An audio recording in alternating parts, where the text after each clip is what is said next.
பெங்களூரு மற்றும் மும்பை இந்தியன்ஸ் அணிகளுக்கு இடையேயான போட்டியில் பெங்களூரு அணி 12 ரன்கள் வித்தியாசத்தில் வெற்றி பெற்றுள்ளது. விறுவிறுப்புக்கு பஞ்சமில்லாமல் சென்ற இந்த போட்டியில் அடங்காத மும்பை அணியை அடக்கி இந்த வெற்றியை பதிவு செய்துள்ளது ஆர்சிபி அணி.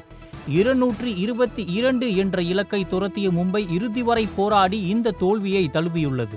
மும்பை வான்கடே மைதானத்தில் நடைபெற்ற இந்த போட்டியில் டாஸ் வென்ற மும்பை அணி பவுலிங்கை தேர்வு செய்தது. இதனை அடுத்து முதலில் களமிறங்கிய ஆர்சிபி அணி ஆரம்பம் முதலே அதிரடியான அபார ஆட்டத்தை வெளிப்படுத்தியது.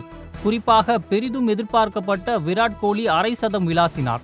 அவர் 42 பந்துகளில் 67 ரன்களை குவித்தார். இதில் 2 சிக்சர்களும் 8 பவுண்டரிகளும் அடங்கும். தேவ்தத் படிக்கல் பொறுத்தவரை ஒரு கேமியோ இன்னிங்ஸ் விளையாடினார். அவர் 22 பந்துகளில் 37 ரன்களை குவித்தார். பொறுப்பாக செயல்பட்டு வரும் கேப்டன் ரஜத் பட்டிதார் இந்த முறையும் அதிரடியான ஒரு ஆட்டத்தையே வெளிப்படுத்தினார். ஆர்சிபி ரசிகர்களுக்கு ஒரு ஃபுல் ட்ரீட் வழங்கினார் என்றே கூறலாம். அவர் 32 பந்துகளில் 64 ரன்களை விளாசினார். இது அணியின் ஸ்கோர் உயர்வதற்கு ஒரு முக்கிய காரணமாக இருந்தது.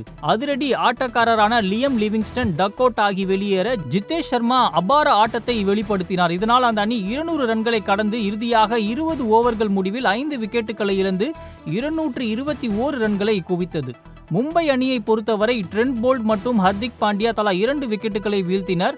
விக்னேஷ் புத்தூர் 1 விக்கெட்டை வீழ்த்தினார். பெரிதும் எதிர்பார்க்கப்பட்ட பும்ரா இந்த ஆண்டின் முதல் போட்டியில் களமிறங்கிய பும்ரா விக்கெட் ஏதும் எடுக்கவில்லை. 4 ஓவர்களில் 29 ரன்களை விட்டுக் கொடுத்தார். இதனை அடுத்து 222 ரன்கள் என்ற இலக்கை நோக்கி களமிறங்கிய மும்பை அணி ஒரு நிதானமான ஆட்டத்தையே வெளிப்படுத்தியது. காயம் காரணமாக கடந்த போட்டியில் விளையாடாத ரோஹித் சர்மா இந்த போட்டியில் களமிறங்கினார். பெரிய அளவில் ஜொலிக்காவிட்டாலும் ஓரளவு மும்பை அணியின் தொடக்க ஆட்டக்காரர்கள் மற்றும் பின்னர் களம் இறங்கியவர்கள் ஒரு நிதானமான ஒரு ஆட்டத்தையே வெளிப்படுத்தினர். ஆனால் இலக்கு 200 ரன்களுக்கு மேல் இருந்ததால் ஒரு அபாரமான அதிரடி ஆட்டம் மும்பை அணிக்கு தேவைப்பட்டது. இதனை அடுத்து 5வது விக்கெட்டுக்கு ஜோடி சேர்ந்த கேப்டன் பாண்டியா மற்றும் திலக் வர்மா அபாரமான ஒரு ஆட்டத்தை வெளிப்படுத்தினர். இதனை அடுத்து மும்பை அணி ஸ்கோர் உயர தொடங்கியது. திலக் வர்மா அதிரடியாக விளையாடிய திலக் வர்மா அரை சதம் விளாசி தனது விக்கெட்டை பறிகொடுத்தார். 29 பந்துகளில் 56 ரன்களை இவர் எடுத்திருந்தார். விறுவிறுப்புக்கு பஞ்சமில்லாமல் சென்ற இந்த போட்டியில் இவர்களது ஜோடி 90 ரன்களை குவித்தது. திலக் வர்மாவை தொடர்ந்து ஹர்திக் பாண்டியாவும் தனது விக்கெட்டை பறிகொடுத்ததும் இந்த போட்டி ஆர்சிபி பக்கம் திரும்ப தொடங்கியது. இந்த போட்டி இறுதி ஓவர் வரை சென்றது. இறுதி ஓவரில் 6 பந்துகளில் 19 ரன்கள் மும்பை அணிக்கு தேவைப்பட்டது.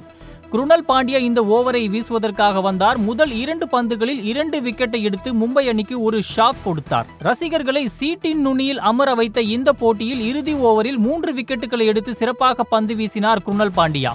இதனை அடுத்து ஆர்சிபி அணி 12 ரன்கள் வித்தியாசத்தில் இந்த வெற்றியை பதிவு செய்துள்ளது.